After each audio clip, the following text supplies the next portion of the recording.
time. For the last months, the whole world has been talking about coffee prices. Everyone wants to know how high they can go, but we're missing the real crisis. Because what happens when we finally get the prices we wanted, but we run out of coffee farmers? Good morning. My name is Carlos Escobar, and I am the son of a former coffee farmer. That word, former, should not exist in coffee, but it does. Everywhere around the world, younger generations are leaving coffee farming, and I was one of them myself. I left coffee not because I didn't love it. I left because I didn't have any future in it. But today, I'm back. I stand here not with regrets, but with a better clarity on a global solution. And the coffee I have for you today represents this solution. So, how can we inspire the next generation in coffee? The solution lies in three key elements: excitement, knowledge sharing, and innovation. Let's go through these 3 points together.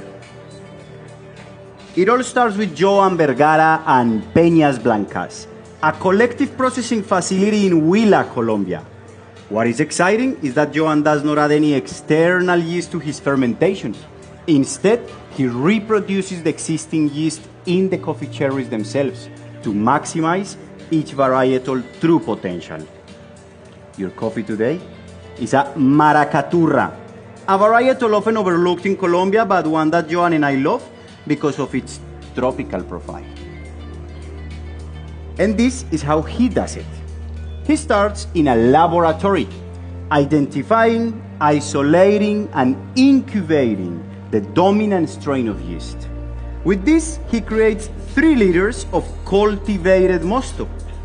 Then, he mixes this starter with fresh cherries inside a bioreactor for an 80-hour fermentation, where this cultivated mosto is in continuous recirculation. Finally, the coffee cherries are naturally dry in a mechanical dehumidifier for as long as 10 days. But what does this mean to your cup? Well, by reproducing the external yeast in the Maracaturra, we get the tropical profile, but with more intensity and clarity of flavors in the final cup. The second part of the solution is knowledge sharing. For far too long, producing regions have been disconnected from global advancements in coffee roasting. But that is changing. The perfect example is the roasting profile of this coffee that was developed in the Philippines by a friend of mine, Giorgio, using a stronghold roaster, and shared with me in Colombia, where I could replicate exactly the same results, but roasting at origin.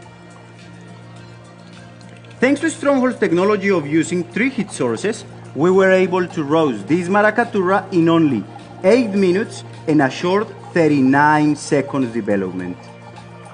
But what does this mean to your cup? Well, it's a roasting profile that highlights the complexity of the acidity and different layers of flavors and sweetness. And the last part of the solution, innovation. Over the last years, we focused on improving fermentation, then coffee roasting, but what if we have overlooked the most fundamental aspect of all? Water. Water may seem simple, but it's the most unpredictable variable of all. Think of brewing water like a dance floor, where different molecules are moving all around the place in chaos.